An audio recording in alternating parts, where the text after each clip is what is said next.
Hello everyone and welcome to today's video. I'm going to do a scrapbook layout using fresh paint, and that's the only pattern paper that I'm going to use from this collection on this layout. It's going to be a 2-page spread, so there'll be a left and a right side, and I'll bring in the right side in a moment. You can see that I've got this big star. I've cut this on the Cricut and I designed it so that there were some little cut out details on it because I thought that would add a really nice touch to the layout.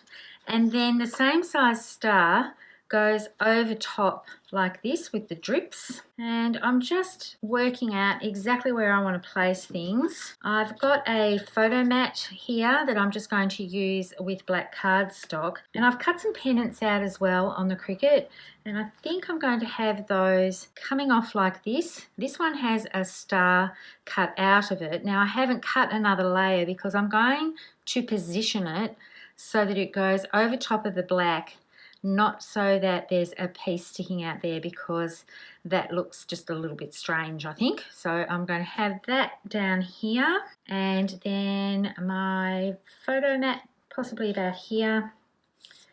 You could use the light side of nectarine if you didn't want to use the dark side. I quite love nectarine. I think it's just a great all-round colour. And then these pennants are going to go here. And then I've done a layered title in Design Space. The title's going to be Best Day Ever. And I thought it would be fun to create a layered title and bring in more of the black to make this really stand out. So this is the basis of my layout, but I'm also going to bring in perfectly imperfect patterns and do some stamping around these areas. Now, so I don't have to keep lifting everything up, I'm just going to do some little marks here with my pencil, just very lightly, so that I know sort of where things are going. I know my title is going to go here.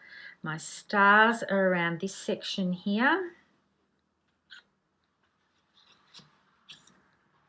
So this will save me from having to lift these up and keep on going back in to see where to place things, and I can rub those out later. So I'm going to bring in black, glacier and nectarine. So I've decided to use this ink blot type one here and this checked one. My background stamping is mainly going to be with the two colours. So I'm going to start with glacier because that's the lightest one.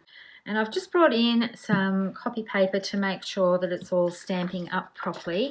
So the plan is to have glacier and nectarine. I think it might be becoming a bit of a new favourite colour combination. I did some layouts recently with glacier and nectarine, and it was using Tutti Frutti, so that collection and this collection has come out at the same time, but I'm loving the two colour combinations with these collections. So this one here is first generation glacier because it's a softer colour, and this is second generation nectarine. But now I'm going to have a look and I'm going to see how first generation of nectarine looks with first generation of glacier. I'm going to bring in just a couple of the elements quickly.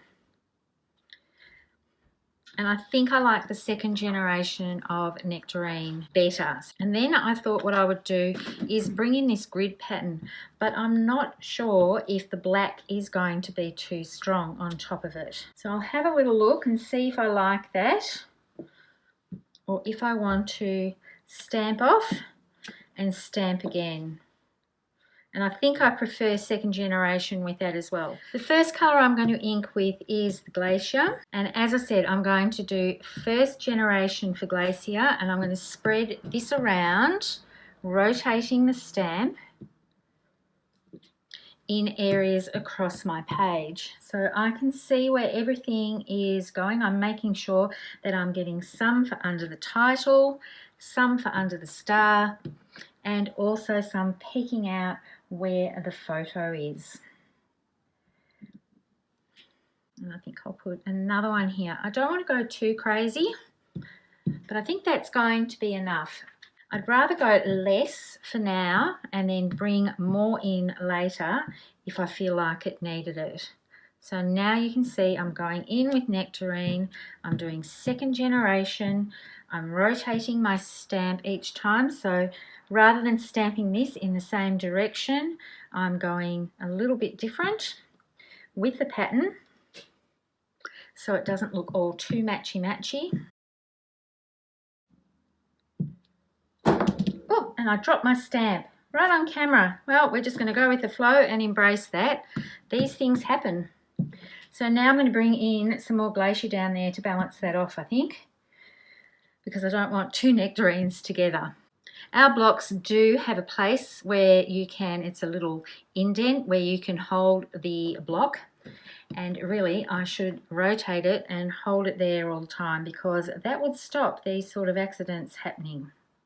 But they're always fixable, well, usually. So now I'm going to come in with this checkered one and just go around all of these areas. I'm going to make sure that some of it is going to be hidden underneath the elements. And once again, I'm rotating my block. This one I'm going to have to do too because of my a little bit of a mess. So I'm just going to put my copy paper underneath that so I can go off the page a little bit.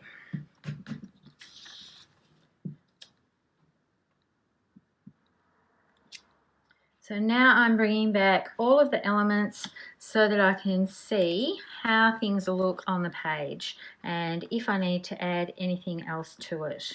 And I really love how that is looking. But I've decided that I want to put something around the edges. Now I think what I'm going to do is go around the edges with this dotted line. I'm not going to go all the way around. I'm just going to do the corners. Lining these sort of stamps up is quite tricky. I used to try and put it along here and I would find that it would stick to my fingers and move around. But a very dear friend of mine, Carolyn Jones, showed me a really neat trick. So she basically puts it down up against her Versamat and then I just push it up there with my fingernails and then I can simply pick it up with my block and I've got a pretty good straight line. That's straighter than anything I'm going to get trying to line it up with the lines on my Versamat. Now I'm going to do this with black. I'm going to do exactly the same thing. Ink it up, stamp it off. My Versamat I've flipped over so that it's the harder edge. And I'm just looking through. I love these clear blocks so that I can see exactly where I want to put things. I'm going to do a double layer of it. Move that around. Stamp off and put it up against the edge of the page. And I'm only going to do this on these outside edges because this is a double page spread. I'm going to leave this on my block. I don't need to line it up again so that I can do this on the right page. So now I'm going to adhere everything down and then I'll be back to show you the 2-page spread. Unfortunately, the recording didn't quite work out when I brought the right page in, so I'm just going to talk to the photos that I've got here. On the right page, I've created a 10 by 10 inch square mat to house all the photos and a little bit of journaling strips.